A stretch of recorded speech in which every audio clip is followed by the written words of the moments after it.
Hello friends, स्वागत जनाइছোঁ মোৰ YouTube চেনেললৈ। আপোনালোকে চাগে গমে পাইছে ভিডিঅ'ৰ থাম্বনেইলত দেখা পায় ভিডিঅ'টো কিহৰ ভিত্তিত বনোৱা হৈছে। এই ভিডিঅ'টোৰ জৰিয়তে সকলোখিনি কভাৰ কৰা হৈছে যে মাটি টিং কেনেকৈ বনোৱা হয়, কেনেকৈ কি কৰা হয়। বলক দেৰি নকৰি ভিডিঅ'টো আৰম্ভ কৰোঁ। মাটি টিং বনাবলৈ হ'লে তিনিটা বস্তু ব্যৱহাৰ কৰা হয়, যেনেকৈ চিমেণ্ট, ফাইবাৰ আৰু পাল্প। এই সকলোবোৰ মিক্সাৰত এখন টিঙৰ নিৰ্মাণ কৰা হয়।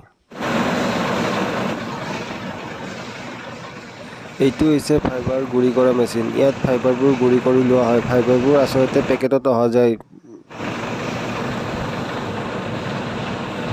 পেকেটৰ পৰা এনেকৈ ফাইবাৰবোৰ গুড়ি কৰি লোৱা হয়।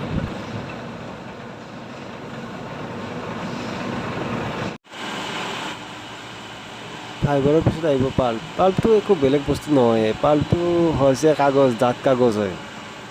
এই দেখা পাইছোঁ ডাঠ কাগজ। এইটো এটা টেংকি আছে ইয়াত, এইটো চাওক। ইয়াত মানে পানীৰ লগত এইটো মানে মিক্স হৈ কিনে এটা ডাঙৰ টেংকিত আৰু যোৱা হয়, আৰু তাত পাইপৰ সহায়েৰে আৰু বেলেগ এটাত যোৱা হয়। এইটোত ইয়াত মানে দি আছে পানীৰ লগত। এইটো তাতে তলত এখন ডাঙৰ ফেনো আছে। দেখাবলৈ চেষ্টা কৰিম, ইয়াত এখন ডাঙৰ ফেন আছে। তাত মানে পানীৰ লগত এইটো পাল্পটো মানে মিক্স হৈ কিনে এই গুড়ি গুড়ি হৈ যায় কিনে ইয়াত মানে একদম পানীৰ দৰে হৈ যায় আৰু বস্তুটো। আপুনি দেখা পোৱা গৈছে যে এইটোত পানীৰ এইটো টেংকিটোত মানে জমা হৈ আছে আৰু সেইবিলাক মিক্স হোৱা বস্তুখিনি তাৰপিছত এইটোৰ পৰা আৰু এটা বেলেগ টেংকিত যাব। ইয়াত দেখা পাইছে যে ফাইবাৰবোৰ যে গুড়ি হৈ আছিল, সেই ফাইবাৰবোৰ গোটেইবিলাক ইয়াতে গুড়ি হৈ কিনে আহি গৈছে। ইয়াত মানে একদম পানীৰ লগত মিহলি হ'ব পৰাৰ দৰে হৈ গৈছে। আৰু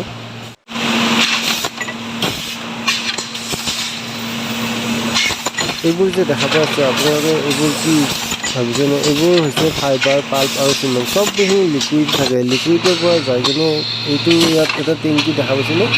ইয়াত সেইবোৰ বস্তুখিনি আহি কিনে ষ্ট'ৰ হৈ আছে, আৰু ইয়াৰ পৰা মানে মেচিনত পৰা লাহে লাহে যাই থাকিব। আৰু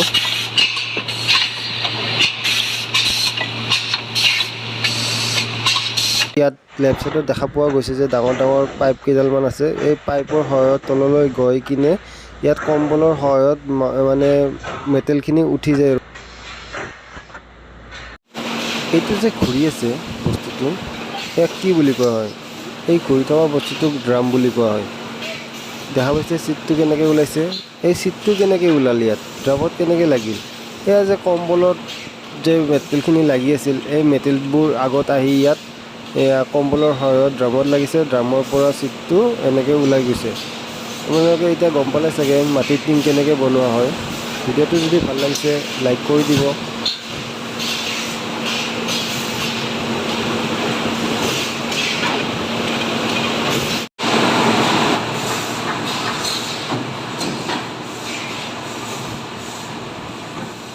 ড্ৰামৰ পৰা চিটটো ওলাই আহি ইয়াত কনভেয়ৰৰ সহায়ত মেচিনত আহে।